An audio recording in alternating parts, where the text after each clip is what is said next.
नमस्कार मंडळी, मी मयुरी. माझ्या आजच्या व्हिडिओमध्ये तुमचं सगळ्यांचं खूप मनापासून स्वागत करते. तुमच्या मनातल्या सगळ्या इच्छा पूर्ण होऊ देत ही स्वामींच्या चरणी प्रार्थना. तर आज मला इथं म्हणजे आपलं म्हणजे जे गुलाब वगैरे होते तर त्या झाडं वगैरे होती तर तिथलं गवत काढायचं आहे. तर ना 4-5 दिवसापासून म्हणजे हिरूच्या पप्पांचं चाललं होतं का म्हणजे हे झाडांच्या पसलं गवत काढून टाक, गवत काढून टाक. पण मला काही जमलंच नव्हतं.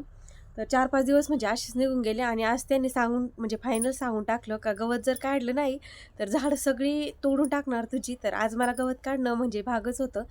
तर चला मी आज गवत काढून घेते, कारण की आता जवळ 4 वाजलेत आणि अजूनही पण मी काढलेलं नाही. तर आता मी सगळं गवत काढून घेते आणि जी काही झाडं छाटायची तर ती पण छाटून घेते. पहिल्यापासून ते मला म्हणजे इथं झाडं लावायला नकोच म्हणत होते, म्हणजे एक झाड लावायचं नाही का. तर गवत वगैरे झालं का मग काढायला खूप त्रास होतो, कारण की तणनाशक वगैरे मारता येत नाही. तर मी माझ्या म्हणजे ह्याच्यानुसार मी म्हटलं का मी गवत वगैरे काढत जाईन म्हणून मी झाडं लावली होती. तर आता थोडं गवत झालं का त्यांचं असं चालू असतं का याच्यातलं गवत काढ, गवत काढ. तर आज फायनली म्हणजे आता रोज पाणी मारलं का झाडांच्या तिथं गवत होतंय भरपूर. तर आज काढून घेते मी आणि मग स्वच्छ झाली का मग विचू काट्याचं भीती नाही, गावाला राहतोय त्याच्यामुळं.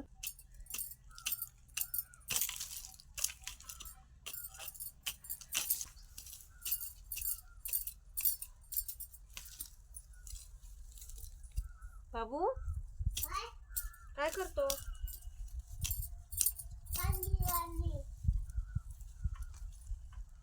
तर ना झाडांना रोज पाणी दिलं जातं तर त्याच्यामुळं इथं गवत पण जास्त उगतंय. आता गवत उगणारच आहे. आता हिवाळा म्हणजे आहे ते, पण तरी ऊन जास्त पडतं दिवसभर. तर त्याच्यामुळं मग पाण्याची गरज असते झाडांना आणि आळी पण मला करायची आहेत अजून. तर रोज पाणी द्यावं लागतं. तर पाणी दिलं का मग गवत सुद्धा उगतंय. तर ते काढून घेण्यातच म्हणजे हे, कारण की त्याला तणनाशक मारलं का मग झाडं सुद्धा जळून जातील. तर हे सगळे आणि काँग्रेसला गवत वगैरे आलं का मग ते आणखी काँग्रेस पसरतो सगळीकडं. आणि दुसरं पण जे काही गवत असतं त्याला बी जर आलं आणि ते बी जर इथं पडलं तर मग काय खरं नाही, म्हणजे आपल्याला गवत सुद्धा काढायला आवडत नाही, इतकं गवत उगत राहतं. तर सगळं काढून घेते पहिलं आणि मग भेटते. आता हे गवत काढून झालं का मग झाडं छाटणार आहे. आणि आधी या अगोदर गवत काढून घेते, कारण की गवत काढायला टाइम भेटतो, नंतर नाही भेटत काही सांगता येत नाही. त्याच्यामुळे आधी गवत काढून घेते आणि मग नंतर ही काही झाडं छाटायची असतील तर ती छाटून घेते. तर बघता बघताना आपलं म्हणजे माझं सगळं गवत काढून झालंय बघितलं खाल्ला. तर सगळं गवत काढून झालंय, सगळं निर्मळ केलंय. तर मी आता ही फांदी छाटून टाकणार आहे. तर ही छाटली का मग याला आणखी फांद्या फुटतील आणि वरती गेली का मग हे नाही होत, म्हणजे फुलं वगैरे आली का काढता येत नाही. तर चला मी आता छाटून टाकते. याला छाटायला काटे येत जास्त. हे वाख नाही तुटून गेले. छाटून टाकलं मस्त हे असं एवढं व्यवस्थित केलंय. इकडचं हे सुद्धा मोडते.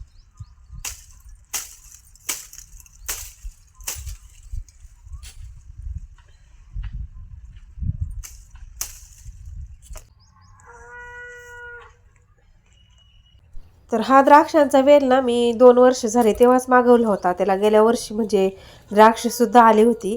पण पहिल्या वर्षी ना मला द्राक्ष घ्यायची नव्हती त्याची आणि त्याच्यामुळं मग मी बरीच मोठी द्राक्ष झाली होती पण मी मग काढून टाकली होती. आणि वेल पण मग पूर्ण म्हणजे वाढला होता, मग खाली म्हणजे अगदी तळापासून छाटून टाकला होता. तर आता तो परत फुटलाय. तर म्हटलं आता फुटलायच तर त्याला चांगली व्यवस्थित काठी वगैरे लावा. तर मी लावली होती बरं का अगोदर, पण त्या दिवशी कवड्या साप निघाला ना तर त्या दिवशी मी ही काठी काढली होती, कारण की त्या कवड्या साप मारायला. तर मग ही आता परत लावायचं म्हणजे लावू असं करत करत 3-4 दिवस असेच निघून गेले. तर आज म्हटलं फायनली त्याला व्यवस्थित करून देऊ.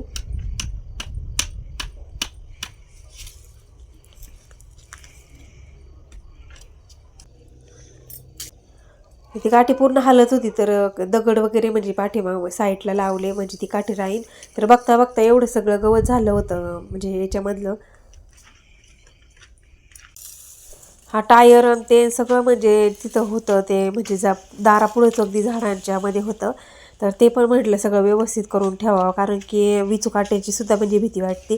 कारण त्या टायरमध्ये ना असे साप वगैरे म्हणजे घुसायची भीती वाटते, टायरमध्ये लपून राहतात. तर म्हटलं दारापुढं काही अडचणच नाही ठेवायची. आता जे काय आहे ते आपलं सगळं व्यवस्थित करून ठेवू.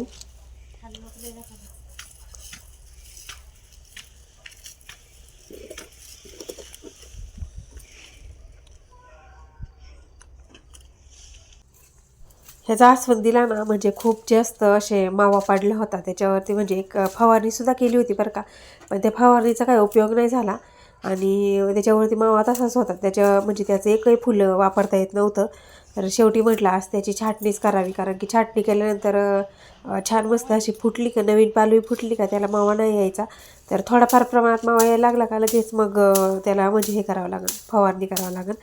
तर इथं हे तुतीचं झाड होतं, त्याची पण काही गरज नव्हती, तर ते पण छाटून टाकलं. Bye bye. तर बघता बघता हे सगळं दारापुढचं अगदी निर्मळ करून टाकलं होतं. मस्त असे गवत वगैरे काढलं का तेवढी 10-15 दिवस झाडं खूप छान दिसतात आणि व्यवस्थित असं झाडं दिसली का मग छान वाटतं दारापुढं. कसा अवतार झालाय रे तुझा? हा बस. असं बसतेत का? इकडं मोगऱ्या बसलं आणि जास्वंदीचं सगळं साफ करून इकडं केवढा मोठा ढिगल झाला होता बघा गवताचा. तर संध्याकाळचं वातावरण सुद्धा खूप छान झालं होतं, म्हणजे असं वाटत होतं की बघतच राहावं, म्हणजे इथं बसूनच राहावं. तर पक्ष्यांची किलबिल वगैरे चालू होती आणि सूर्यसुद्धा म्हणजे मावळतीला आला होता. तर काय ग, रिटर्न कशाला आल्यात परत? का बरं, मॅडम कुठे गेल्यात? मग क्लास का बरं बंद आहे?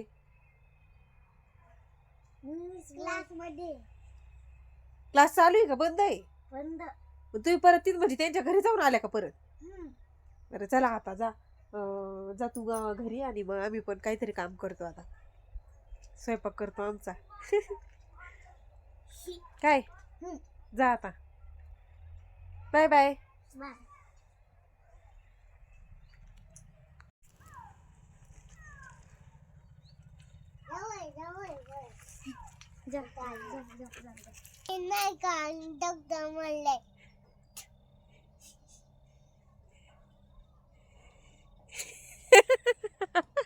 अरे काय करतोय?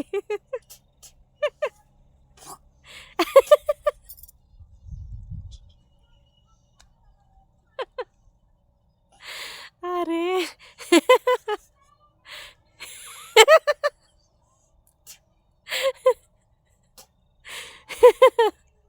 बाया काय चाललंय तुझे?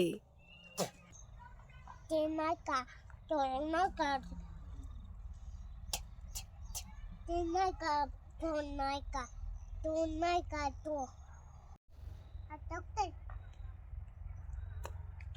थांब असं ते नाही काय, ते नाही काय, ते नाही काय म्हणले. तर संध्याकाळचं मस्त अशी करडईची भाजी चिरून घेतली, कारण की आपल्या शेतामध्ये भरपूर करडईची भाजी आहे आणि म्हणजे करडईची भाजी सुक्की खाल्ली तर छान लागते, अशी पातळ वगैरे नाही छान लागत बरं का. तर त्याच्यामुळं सुक्कीच करायची होती. तर मस्त अशी चिरून घेतली आणि ती थंड होती, म्हणजे खूप थंड वातावरण होतं आणि भाजी पण फ्रीजमधली खूप थंड होती, त्याच्यामुळे हाताला खूप म्हणजे असं हे होत होतं. तर पाठीमागं रूम हीटर लावला होता, तिथं थोडेसे हात शेकवले आणि परत भाजी चिरायला घेतली. तर भेटूया पुढच्या व्हिडिओमध्ये, तोपर्यंत बाय बाय. आणि व्हिडिओ जर आवडला तर व्हिडिओला लाईक आणि चॅनलला सबस्क्राईब करा.